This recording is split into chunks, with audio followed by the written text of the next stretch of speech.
My name is Elellanar, and the last thing I expected to hear on a gray Tuesday afternoon was a whisper telling me my life might be in danger.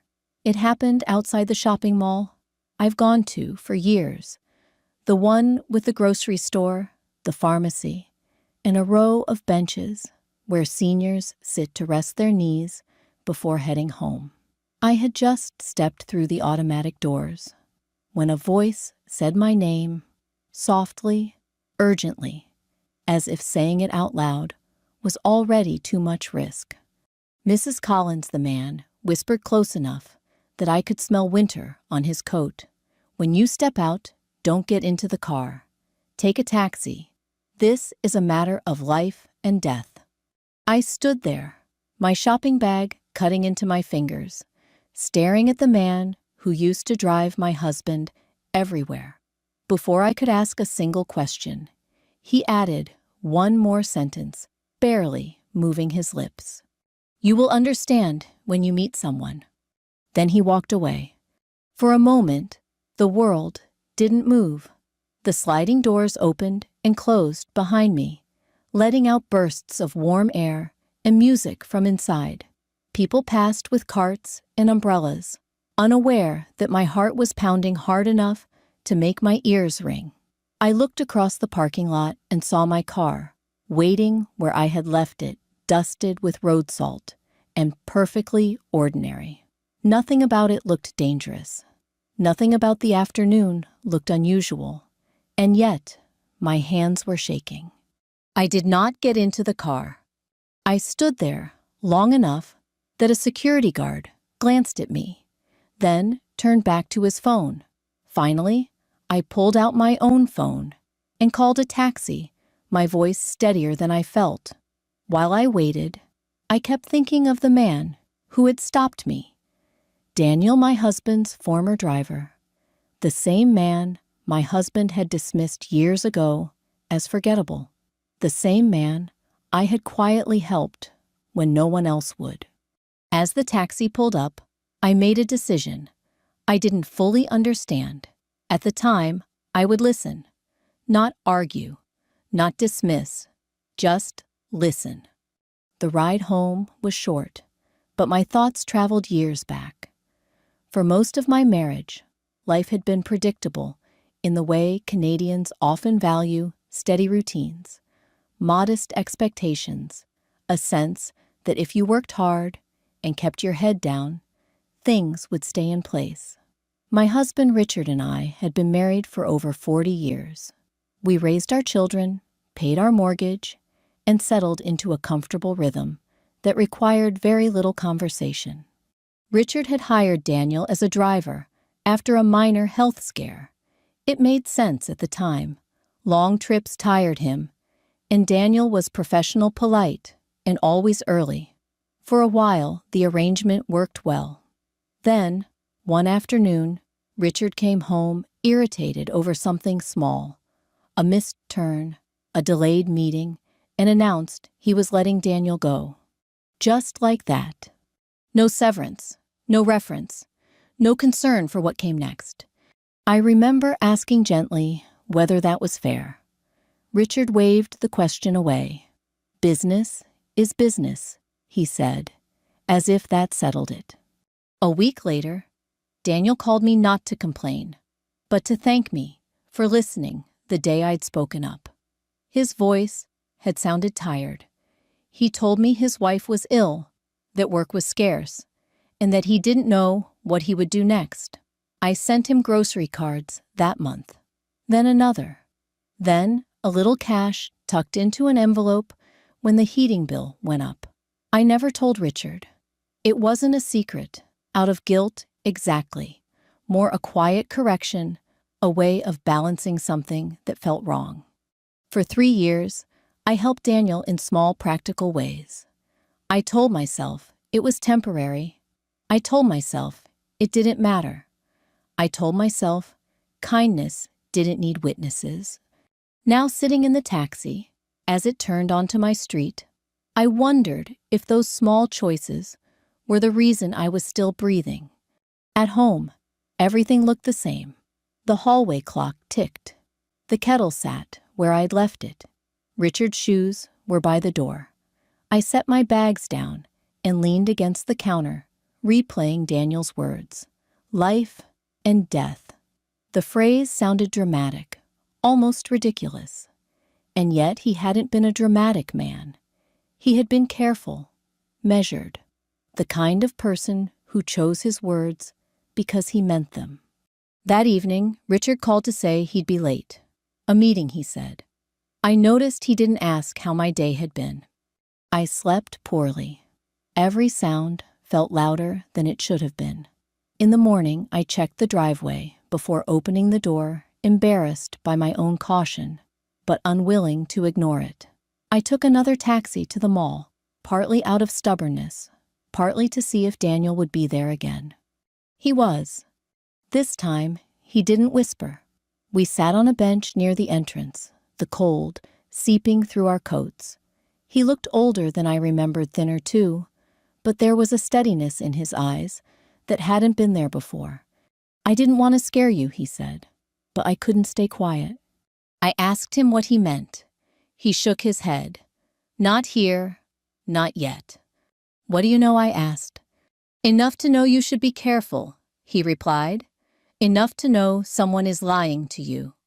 I wanted to press him, to demand details, but something in his tone stopped me. He wasn't enjoying this. He wasn't exaggerating. He was doing what I had done for him, stepping in quietly, without certainty of how it would end. Who will I meet? I asked. He hesitated. Soon, he said, and when you do, everything will make sense. We parted without drama. No raised voices, no promises, just a shared understanding that the ordinary shape of my life had shifted. That night, I stood in the garage and looked at my car for a long time. It had carried groceries, grandchildren, and memories. It had never frightened me before. I locked the door, turned off the light, and went inside, knowing one thing for certain: whatever was coming, I would not face it blindly. The next few days passed in a way that felt both ordinary and unreal. I still made my morning tea. I still read the paper at the kitchen table.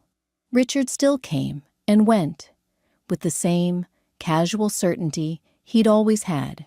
Yet underneath all of it, something had shifted. I found myself watching details I had once ignored. The way he checked his phone before answering it, the way he avoided my eyes when he spoke about plans. Daniel's warning stayed with me, not as panic, but as a steady pressure in my chest. It pushed me backward in time to the day Richard dismissed him so easily. Back then, I hadn't thought of Daniel as someone who would ever return to my life in any meaningful way. He was simply a driver, quiet, reliable, polite. The kind of man who held doors open and never complained about traffic. Richard treated him the way he treated most people who worked for him, with efficiency, not warmth. The day Richard fired him, I was in the living room, folding laundry. I heard raised voices in the front hall. Nothing dramatic, just irritation sharpened by authority. When Richard came in, his face was flushed. "He's done," he said. "I don't need him anymore." "That's it?" I asked. "After all this time?" "He made mistakes," Richard replied. "I won't tolerate incompetence." I didn't argue. I had learned long ago that arguments with Richard went nowhere. Instead, I waited until later that evening, when the house was quiet and my thoughts were loud. I thought about Daniel's careful driving, the way he always asked if I needed help with parcels. I thought about how quickly people could disappear from a life once they were no longer useful. A week later, Daniel called me.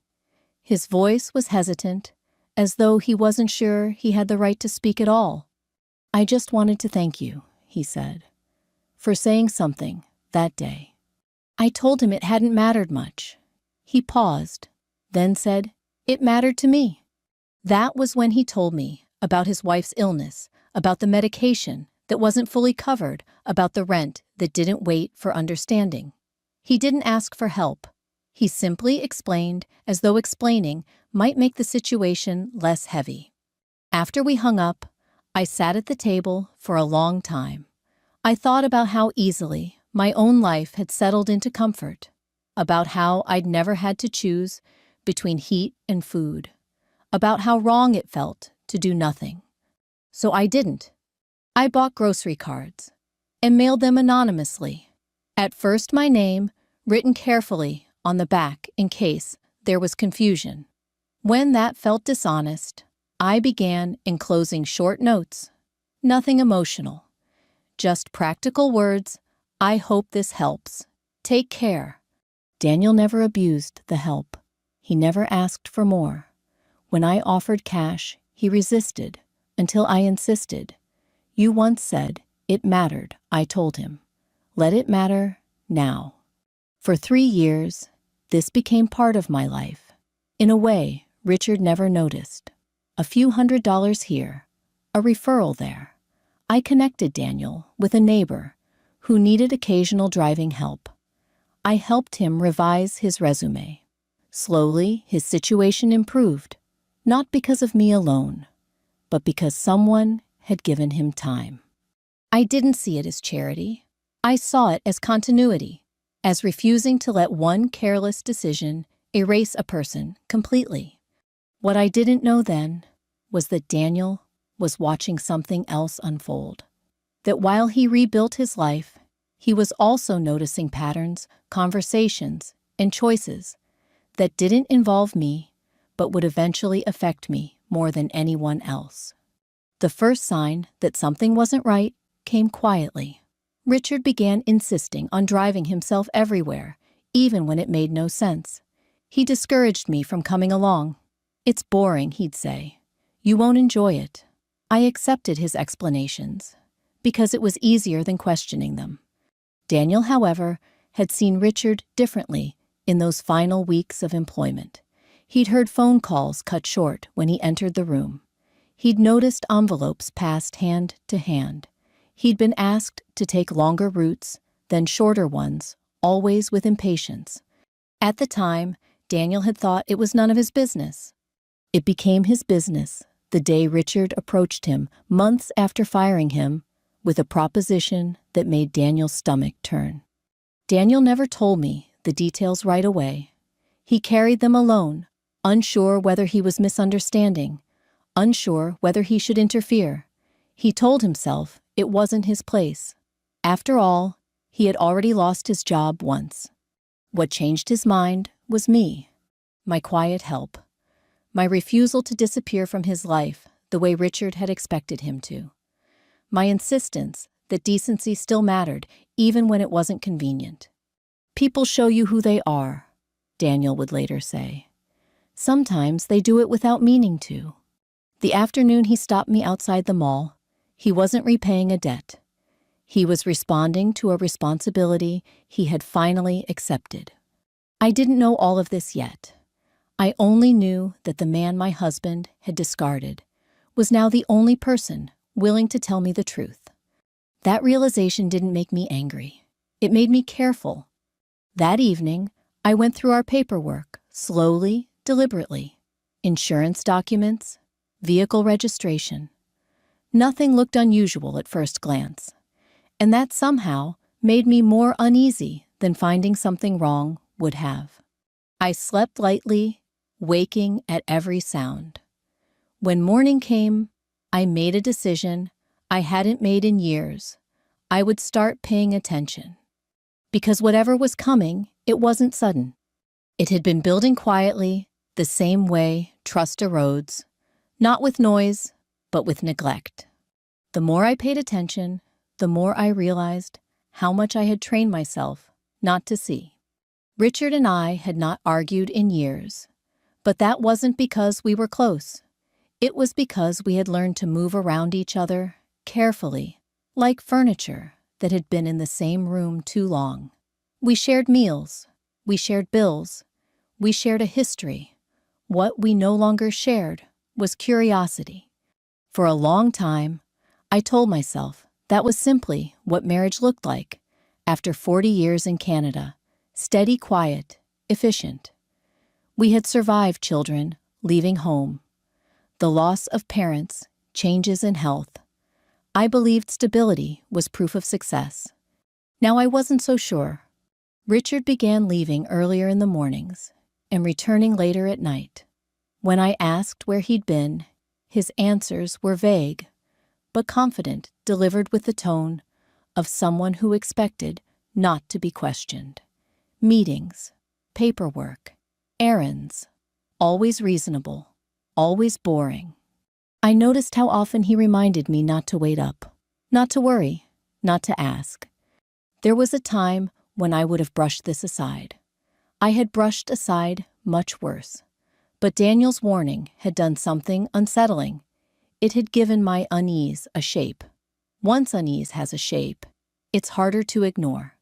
One afternoon, I watched Richard from the kitchen window as he stood beside the car, speaking on his phone.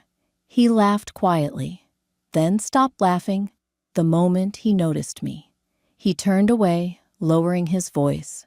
When he came inside, he was pleasant, even kind. He asked if I needed anything from the store. That question stayed with me longer than it should have.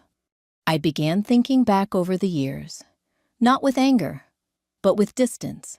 I saw moments I had once labeled as minor decisions, made without discussion, plans changed without explanation. I had mistaken consistency for honesty. In Canada, we like to believe that calm equals safety, that politeness equals goodwill. I had believed that too. A few days later, Daniel called me. This time, he asked if we could speak somewhere private. We met at a small cafe near the library, the kind of place where retirees linger over coffee and no one listens too closely.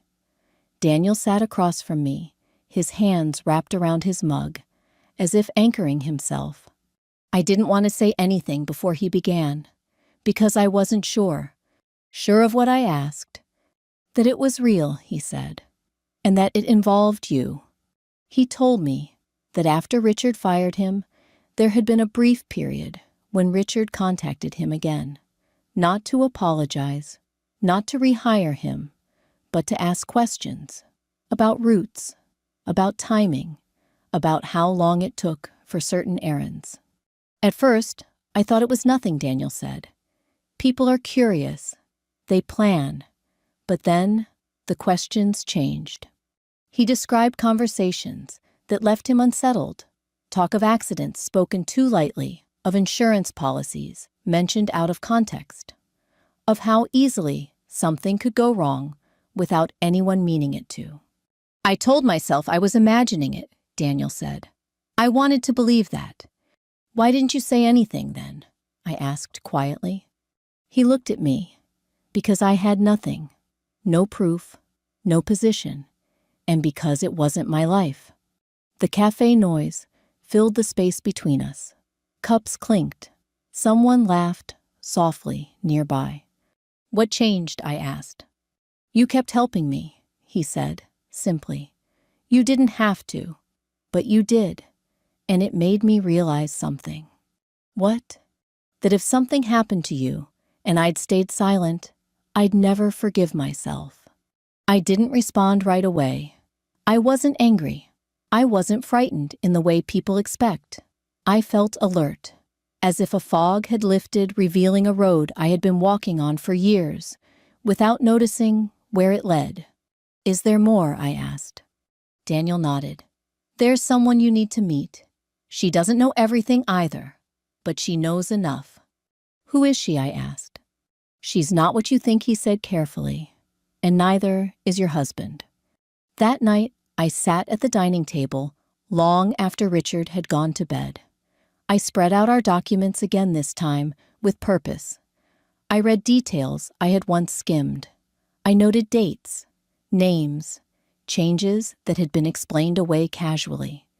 Nothing screamed danger, and yet everything felt slightly misaligned. I realized then how vulnerable routine can make you, how trust, once given freely, can dull your instincts. No one had pushed me into ignorance. I had stepped into it willingly, one small compromise at a time. The next morning, I did something I hadn't done in years. I booked an appointment with a lawyer. Not because I wanted to accuse anyone, but because I wanted to understand. Knowledge, I was beginning to see, was not an act of betrayal. It was an act of self-respect.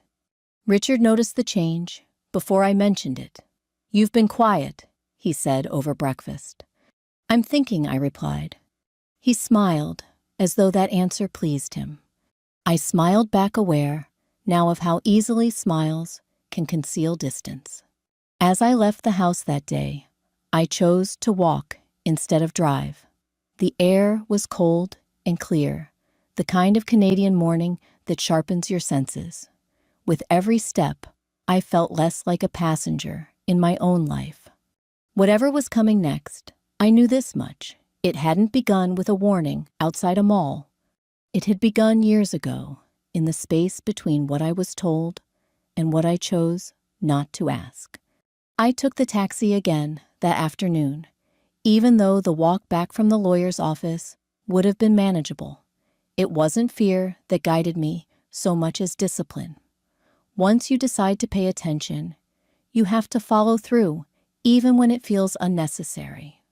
The lawyer I met with was a woman close to my age, practical and unassuming. Her office overlooked a small park where bare trees stood against the early winter sky. I told her I wanted to review my documents, nothing more. No accusations, no drama. She nodded, as if she'd heard that exact sentence many times before. "Understanding your position doesn't mean you're planning a fight," she said. "It means you're making sure you have options." Options. The word stayed with me as I left. On the way home, my phone rang. An unfamiliar number. I let it go to voicemail. The message was brief. A man's voice, careful, professional. "Mrs. Collins, this is Daniel. Please call me when you can. It's important." I returned the call from the safety of my kitchen. The door locked, the kettle warming on the stove. I spoke to a lawyer, I told him, before he could say anything else. There was a pause. "That's good," he said. "I was hoping you would." He asked if we could meet again, this time with someone else present, a woman. He suggested a quiet place, a community center room he'd booked under his own name. "Is she in danger?" I asked. "No," he said, "but she's afraid." That evening, I told Richard I would be out the next morning. He barely looked up from his phone. "Take the car," he said. "I won't need it." "I'll take a taxi," I replied. He glanced at me, then just long enough for something unreadable to pass through his expression. "Suit yourself," he said. The community center smelled faintly of cleaning solution and old coffee. Daniel was already there when I arrived, seated at a folding table. Across from him sat a woman I had never seen before. She was younger than me by at least 10 years. Dressed plainly, her hands clasped so tightly, her knuckles were white. "This is Clare," Daniel said. She asked me not to use her last name. Clare looked up at me, her eyes tired but steady. "I didn't know who else to talk to," she said. We sat in silence for a moment, the hum of the heating system filling the room. "I met your husband through work," Clare began. "Not like you're thinking. It wasn't personal. At least, it didn't start that way." She explained that she handled administrative tasks for a small firm Richard dealt with occasionally. Over time, their conversations had drifted from paperwork to personal matters. Richard had confided in her about money, about frustrations, about feeling trapped in a life he claimed no one understood. "I believed him," she said quietly. "I thought I was helping." Daniel shifted in his chair. He asked questions, he added, about timing, about roots, about insurance. Claire nodded. "He talked about accidents the way some people talk about weather," she said. as if they just happen. I listened without interrupting. I felt strangely calm, as though my emotions had stepped aside to make room for clarity. "He never said your name directly," Claire continued, "but everything pointed back to you. Your car, your routines, the policies." "What changed?" I asked. "He started pushing," she said, "asking for things I wasn't comfortable providing. Documents, access. I realized then that whatever he was planning, it wasn't an idea anymore." Daniel looked at me. That's when I knew I couldn't stay out of it. I thought of the warning outside the mall, of the car waiting quietly in the lot, of how close I had come to dismissing it.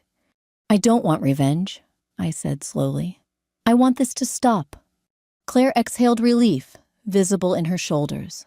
"That's why I agreed to meet," she said. "I don't want anyone hurt."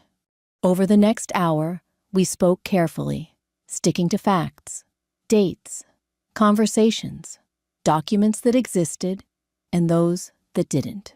Daniel had kept notes not out of suspicion at first, but habit. Claire had saved messages, unsure whether she would ever need them. When we parted, there were no dramatic promises, only an understanding that we would proceed quietly and correctly. That night, Richard came home late. He kissed my cheek and asked if I'd had a good day. "Yes," I said. "I learned a few things." He smiled, unaware of how much weight those words carried. In bed, I lay awake, thinking not about what Richard had almost done, but about what had saved me. It hadn't been confrontation. It hadn't been luck. It had been attention. The next steps would require patience, restraint, and the willingness to let consequences unfold without spectacle. For the first time in years, I felt prepared.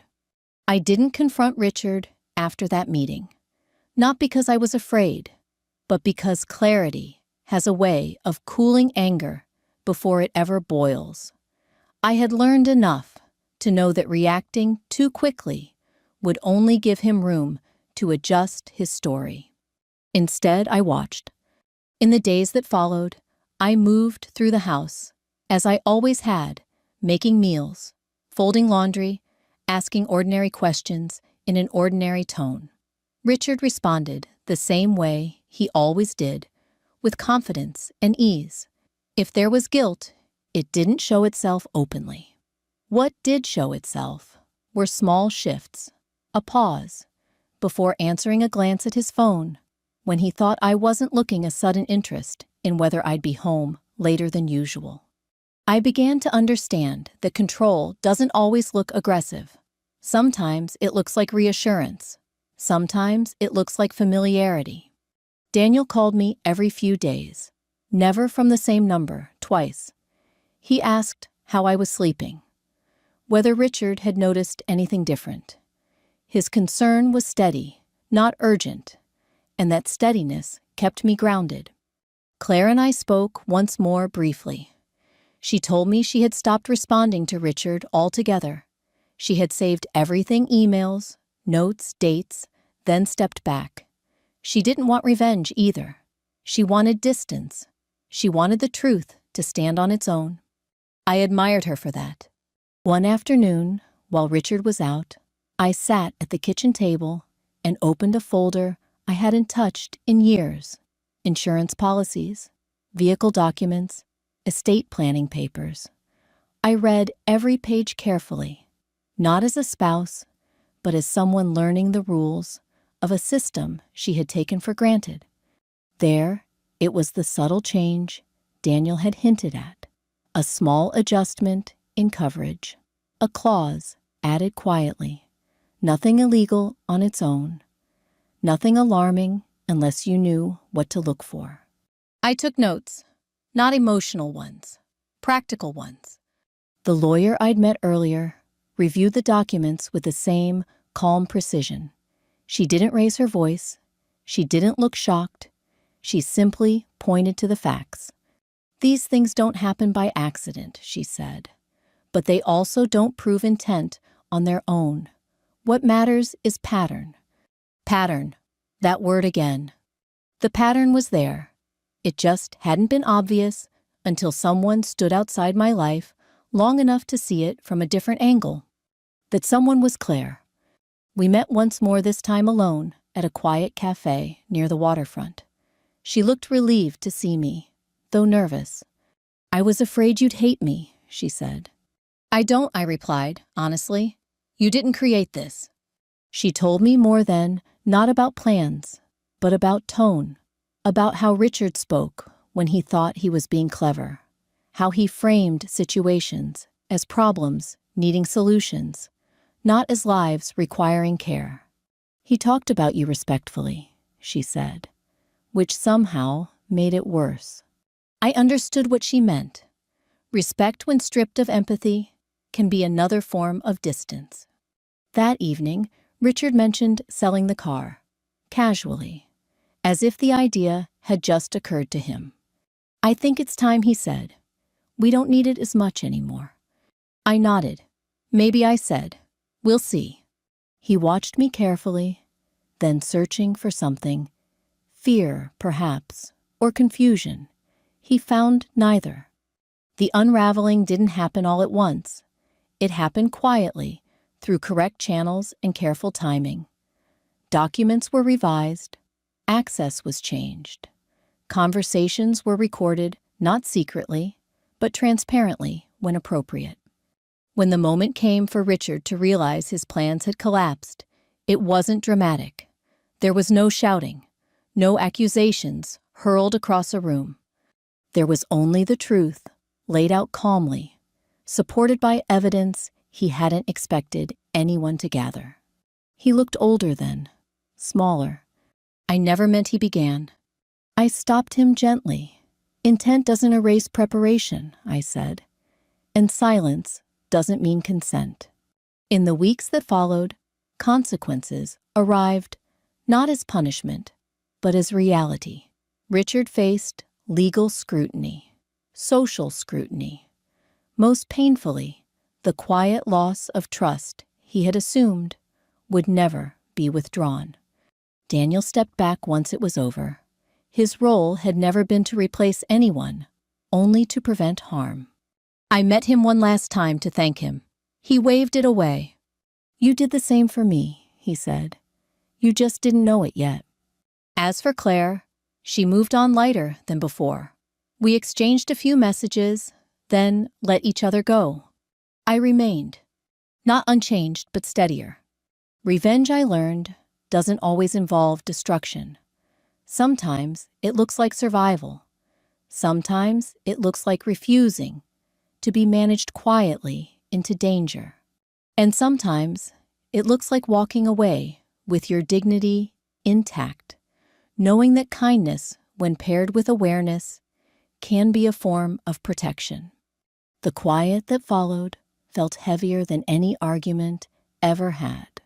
Richard stayed in the house while the situation unfolded, moving through rooms as if they no longer belonged to him. We spoke politely, carefully, the way strangers do when they share space but not trust. There were questions he asked that I did not answer, and explanations he offered that I did not request. By then, words had lost their power. Facts had taken over. The lawyer handled most of the communication. That distance was intentional. It allowed everything to proceed without emotion distorting the process. In Canada, systems are designed to move slowly and deliberately, and for the first time in my life, I was grateful for that pace. Nothing escalated, nothing exploded. It simply progressed. Richard was required to account for his decisions. Documents were reviewed, timelines were examined. The story he had told himself, that no one was watching, that no one would connect the dots, began to fall apart under calm scrutiny. At home, he tried a different approach. One evening, over a meal, neither of us finished. He said, "You know, I never wanted to hurt you." I looked at him, then really looked at him, the man I had built a life beside. the man whose routines I had trusted more than my instincts. Hurt isn't always loud, I replied. Sometimes it's planned. He said nothing after that. Daniel kept his distance during this time, checking in only once to make sure I was safe. He had done what he came to do. Anything more would have been intrusion. I respected that.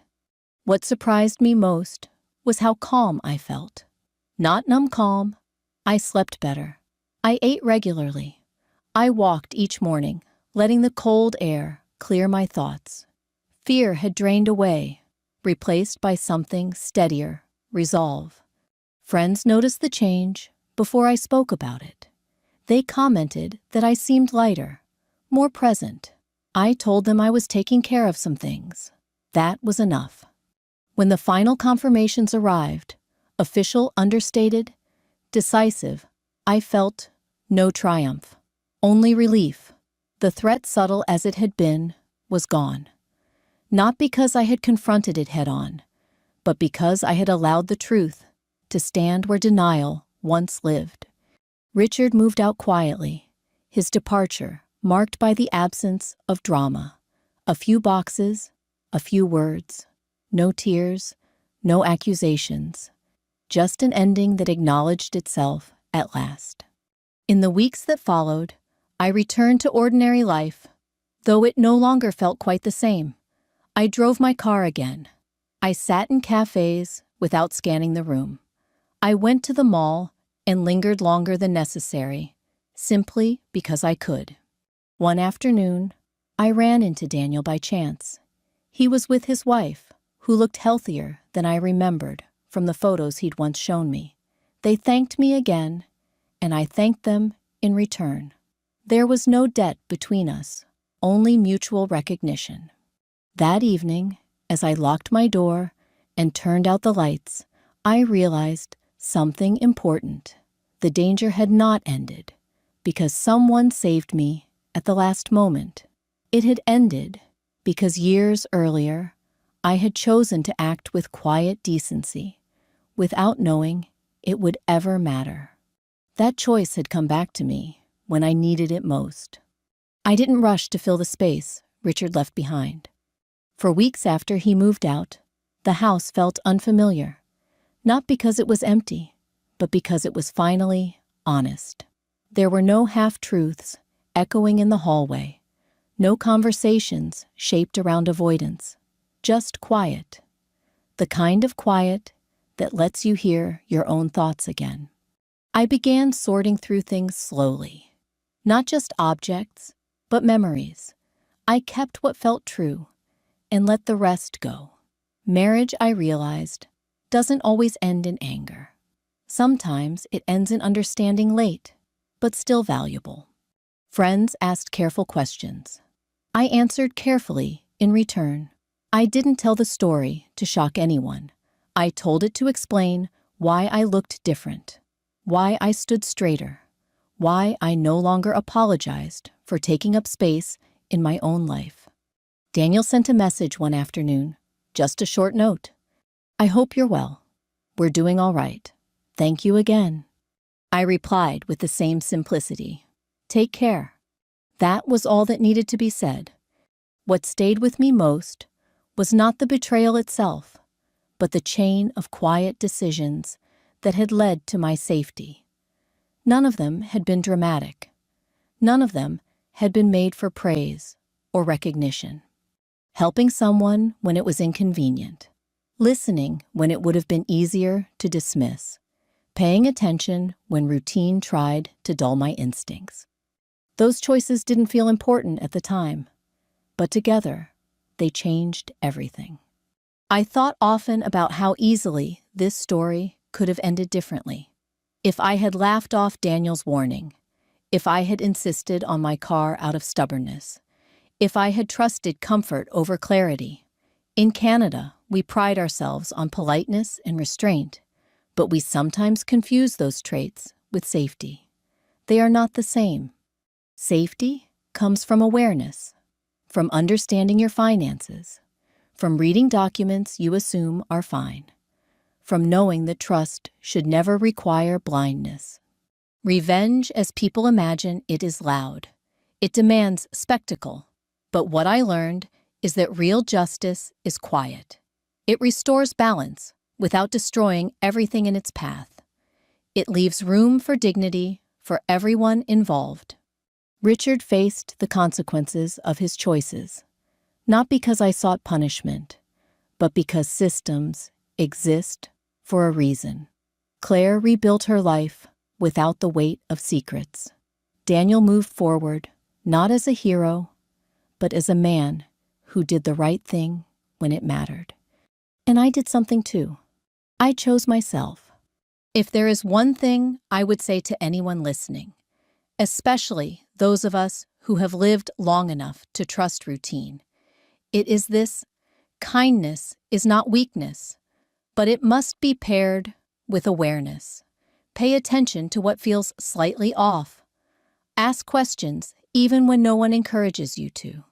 And remember that it is never too late to step out of a story that no longer protects you. If this story resonated with you, take a moment to reflect on your own life.